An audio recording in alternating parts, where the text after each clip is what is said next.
Hello, hi. Trips అన్నీ complete చేసుకుని మేము ఇంటికెళ్ళాము. ఇంటికెళ్ళి ఒక 1 డే రెస్ట్ తీసుకున్న తర్వాత ఇంట్లో అందరికీ హెల్త్ పాడైంది. అందరూ ఓకేగా ఉన్నారు కానీ బాబాయ్ అయితే అస్సలు బాలేడు. ఫీవర్ వస్తూ ఉంది. సరే ఇంకా బయటికి తీసుకెళ్దామంటే నా బైక్ కూడా కొంచెం పాడైంది. దానికి బ్యాటరీ మార్పించుకుని, హారన్ అవన్నీ కూడా మార్పించుకుని హాస్పిటల్కి అయితే వాడిని తీసుకెళ్ళాను. డాక్టర్ చూసి మెడిసిన్ ఇస్తాను, 2 డేస్ తర్వాత టెస్టులు చేద్దామంటే వద్దు సార్ ఇప్పుడే చేయండి, మాకు జర్నీ ఉందన్నాను. సరే అని బ్లడ్ ఇచ్చేసి 2 అవర్స్ టైం పడుతుంది, మీరు ఏమన్నా పని ఉంటే చూసుకోండి అంటే బయట షాపింగ్కి వచ్చాం.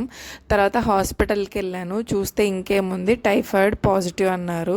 ఇంకా ట్రీట్మెంట్ అంతా కంప్లీట్ చేసుకుంటే డాక్టర్ వచ్చి మంచిగా లిక్విడ్స్ ఇవ్వండి, 3 డేస్ మెడిసిన్స్ యూస్ చేయండి, ఇంజెక్షన్స్ వాడాలి, పొద్దున మధ్యాహ్నం రాత్రి 3 పూటల ఇంజెక్షన్స్ అయితే వేయించుకోవాలి అన్నారు. ఆ మెడిసిన్స్ అన్నీ తీసుకొచ్చాము. వాడిని అలా చూస్తుంటే నా ప్రాణం అయితే గిలగిలా కొట్టుకుంటోంది, మామూలుగా కాదు. ఆ పెయిన్ నేను ఎక్స్ప్లెయిన్ చేయలేను కూడా.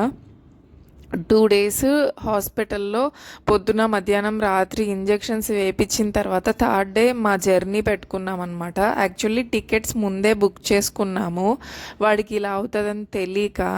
కానీ ఇంకా ఆ మూమెంట్లో అయితే ఫీవర్ వచ్చింది, నేను ఇంకా ఆగలేని పరిస్థితి. 2 డేస్ ఇంజెక్షన్స్ వేయించుకుని 3rd డే ఇంజెక్షన్స్ అన్నీ నా దగ్గరే పెట్టుకొని ట్రావెల్ అయితే చేస్తున్నాము కడప టు పూణేకి.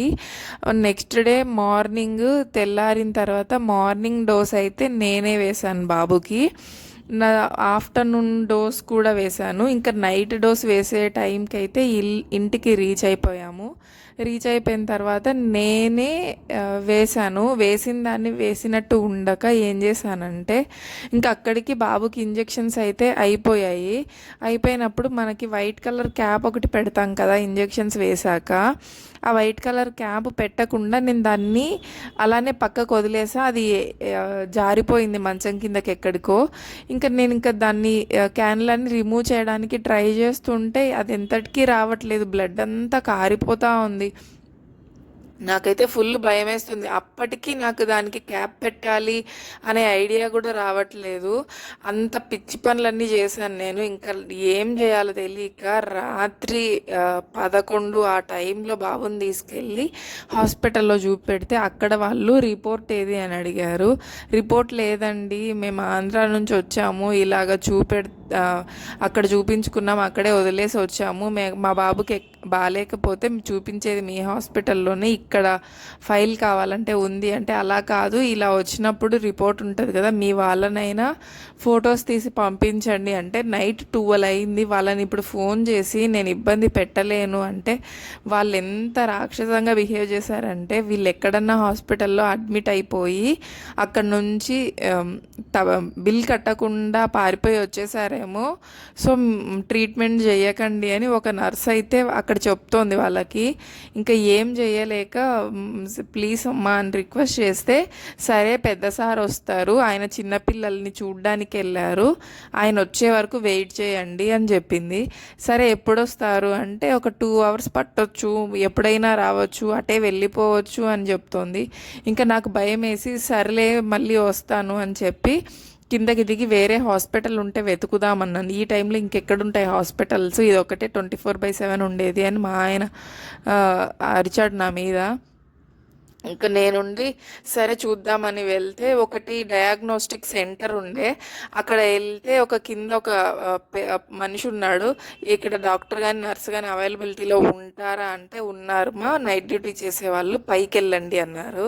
పైకి వెళ్ళిన తర్వాత మా కండిషన్ చూసి జస్ట్ ఇలా చెప్పాను అంతే, ఇట్లా క్యాన్లో తీయకపోతే రాలేదు, ఇట్లా అయిపోయింది అనగానే ఆవిడ కూర్చోబెట్టి నీట్గా మొత్తం తీసేసి క్లీన్ చేసేసి బాబునైతే మాకు ఇచ్చింది. మేము డబ్బులు ఇస్తే కూడా తీసుకోలేదు, సేఫ్గా చూసుకోండి, దానికి ఐస్ పెట్టండి అని చెప్పారు. నాకైతే చాలా హ్యాపీనెస్ అనిపించింది. దైవం మనుష్య రూపేనా అంటే అక్కడ అర్థమైంది.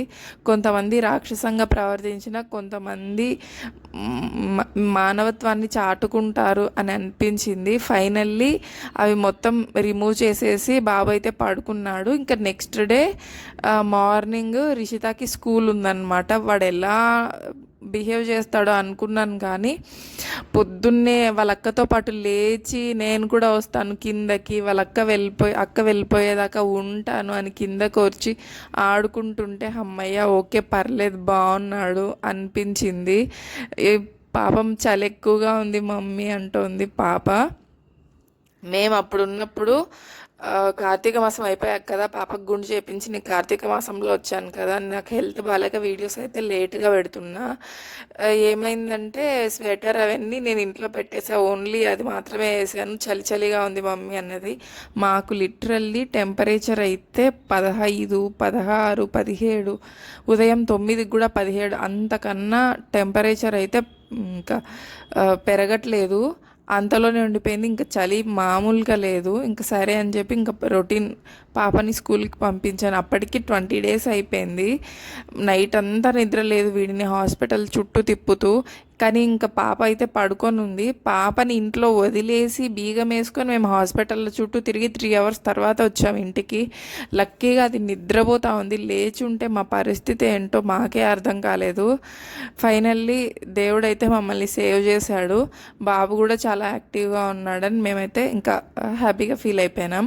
ఇంకా ఇంట్లో మా అమ్మకి, నా చిన్న కూతురికి, మా అమ్మమ్మకి అందరికీ దగ్గు జలుబు వచ్చాయి.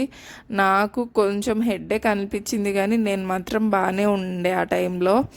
మా అత్తమ్మ వాళ్ళు కూడా బాగానే ఉన్నారు. ఇంట్లో నా పిల్లలు మా అమ్మ వాళ్ళే సఫర్ అయ్యారు. 1 month చిన్న పాపకైతే 1 month వరకు జలుబు అస్సలు తగ్గలేదు. మేబీ వాటర్ మారడం వల్ల అనుకుంటా. ఇంకా నెక్స్ట్ డే మార్నింగ్ మా హస్బెండ్ ఇక్కడ వచ్చిన తర్వాత అయ్యప్ప మాల వేసుకున్నారు. అంటే పాపకి గుండు తీయించేసిన తర్వాత ఆయన అయ్యప్ప మాల వేసుకున్నారు. ఆయన ఎవ్రీ ఇయర్ అయ్యప్ప మాల వేసుకుంటారు. సో గుళ్ళోకి వెళ్ళినప్పుడు పెట్టిన టిఫిన్ ఇది. ఇంకా బాబు కాసేపు ఆడుకుంటానంటే పార్కుకి తీసుకెళ్ళాను. తర్వాత నేను ఇంకా పాల ప్యాకెట్స్ అవి ఇవి తీసుకొని ఇంటికైతే వచ్చేస్తున్నాను. వాడేమో నేను రాను, నేను ఆడుకుంటానమ్మా అని గోల పెడుతున్నాడు. లేదు నాన్న వెళ్ళిపోదాము అని నేను చెప్తున్నా. అక్కడ మళ్ళీ మమ్మల్ని ఒక 1 week వరకు వదిలేసి ఆయన శబరిమల ప్లాన్ చేసుకున్నారు. బాబోయ్ ఏమవుతుందో ఏంటో నా పరిస్థితి అని చాలా కంగారు పడ్డాను. లక్కీగా ఇక్కడ ఒక తెలుగు ఫ్యామిలీ ఉంది. సో ఏదైనా ఎమర్జెన్సీ అయితే మేము ఉంటాం, మేము చూసుకుంటాము, టెన్షన్ పడకు అంటే సరే అని చెప్పి ఆ ధైర్యంతో ఇంట్లో అయితే ఉన్నా నేను 1 week. మా వాడేందంటే ఒక టీ మేము తాగితే వాడు కూడా నాకు కప్లో పోసి ఇవ్వండి అని, ఇది పిల్లలకి టీ ఎలా తాపుతాం అందుకని ఎక్కువ పాలల్లో ఒక 3 spoons టీ చేసిన టీని కలిపి ఇస్తే దాన్ని తాగుతున్నాడు అనమాట. భలే వేషాలు వేస్తాడు చిన్నపిల్లోడైనా, క్యూట్గా అనిపిస్తుంది. ఇంతేనండి ఈరోజు వీడియో.